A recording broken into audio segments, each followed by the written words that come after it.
The skyscrapers causing vertigo. So hello mga friendies, this is our last day in Vietnam. So day 8 namin ngayon, ayan, sinulit namin itong araw na to. So ngayon nga pala ay sobrang aga namin nagising dahil susulitin namin makakain kami ng po sa last time. So ayan mga friendies, ito mga pala ay mga 6 AM yata to. So ayan, kumain kami ng po para hindi namin ma-miss. Sobrang mura lang din ito, siguro mga nasa 80 pesos yata or 90 pesos itong nabayaran ko dito. So yan, kain-kain muna tayo, sikop ng sabaw. Ayan, umorder din pala ako ng sobrang sarap nilang coffee, parang Starbucks. So, ayan, sobrang sarap nun. Ayan si ate, kain-kain siya dyan. So ayan, sinulit namin dahil ayan, ngayon na lang kami makakatikim ulit ng po at sa susunod na naman ulit, matagal pang panahon bago kami makabalik dito ulit. Ang flight nga pala namin dito is mga 7 PM. So, ayan, habang maaga pa, sinusulit namin na makagala kami. Sabi ko kay ate, tara ikutin natin, balikan natin ulit yung Pink Church dahil wala masyadong mga dumadaan. So, ayan, dito kami, ikot-ikot, diba? Ayan, sobrang init ng Vietnam, kaya nagsombrelo muna ako. So, ayan, tara te, ikutin natin kung saan tayo unang naggumala. So, ayan, umpisa natin yung Pink Church. At kahit bulong na lang na pasalamat tayo na nakapunta tayo dito. At salamat sa 8 days. So yan, habang nag-ikot kami, nag-crave si ate yung pancake na merong shrimp. So ito yun siya. Sana yun? Ayan.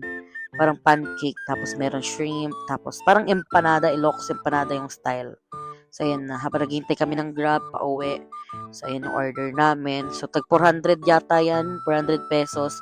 So ayan, ganyan siya kalaki at merong mga gulay. So ayun, habang pauwi kami, hindi namin na malayan na pinatay na pala yung kuryente dahil time na pala kasi 12 na. Out na kami sa hotel kaya nag-add na naman kami ulit ng oras. Kahit mga 3 hours lang kasi hindi pa kami nakapagbigon niya na time.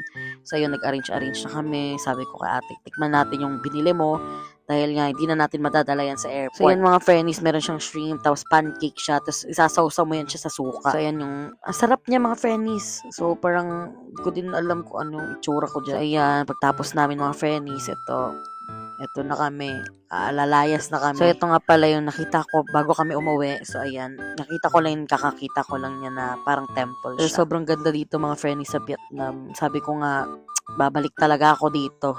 Kahit ilang beses ako bumalik dito yung babalik-balikan. So, pagtapos namin mga friends mag-ayos, ayan, ang dami naming dala.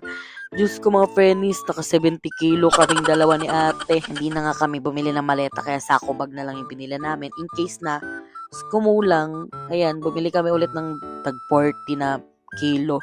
So, ayan, nag-thank you na kami dyan, kaya mag-goodbye na kami. Sabi ko, pagdating namin dito, 4 na maleta, yung isa pinasok pa dyan sa maleta na malaki. Ngayon, may isa pang sako bag, Diyos ko day. So, ayan, nag-add kami ulit ng oras kasi may mataas pa na time. Di pa kami tapos mag-arrange nun. Tapos, nakagulat kami pagpasok namin sa room namin. Wala na, pinatay na yung ilaw kasi pala, time na ng 12:00. Yun pala yung check-out namin. Di namin alam. Tapos gumala-gala pa kami sa labas. So yan, isa-isa na kaming palabas ng hotel. Ayan na, bit-bit namin. Ayan, may isa pang malaki. 20 kilo din yun. Ayan no. Hinila-hila ko na lang kasi sobrang bigat. So yan mga friendies, hinila-hila ko na lang kasi sobrang bigat talaga. Sabi ko, te, ikaw muna mauna dyan ha. Hintayin natin mag-elevator tayo. So yan no. Meron pa palang isa na iwan. Di pa pala tapos. Pero grabe mga friendies. Sobrang mura kasi talaga dito sa Vietnam. Alam niyo yung pinakamarami namin nabili is yung mga jacket. Yung mga mabibigat na jacket. Tsaka yung mga grocery namin. Yung mga pillows. Ganon. Yun yung nakapadami sa amin. Ayan no. Nasira na yung gulong. Ayan kasi dumating na rin yung Grab namin sa baba. So, ayan no. Sobrang dami. Sikuti, tara na ti. Ilan na natin lumayas. Charot.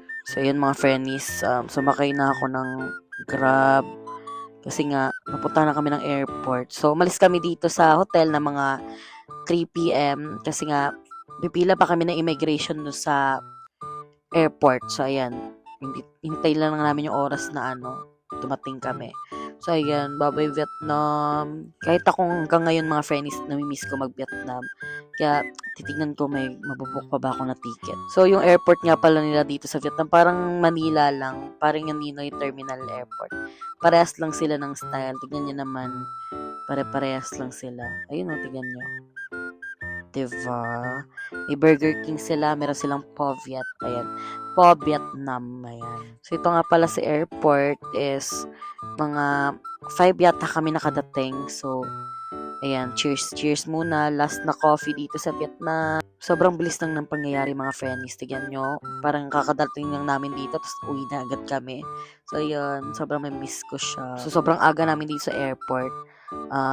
Nag-ano pa ako, mas nauna pa si ate dun sa loob. So, ako, nag-immigration pa. Tapos, tignan nyo yung soft drinks dito, guys, mga $2. So, yung kumain pa kami dito sa airport. Grabe. Pati tubig, 170. Isang mineral lang, grabe.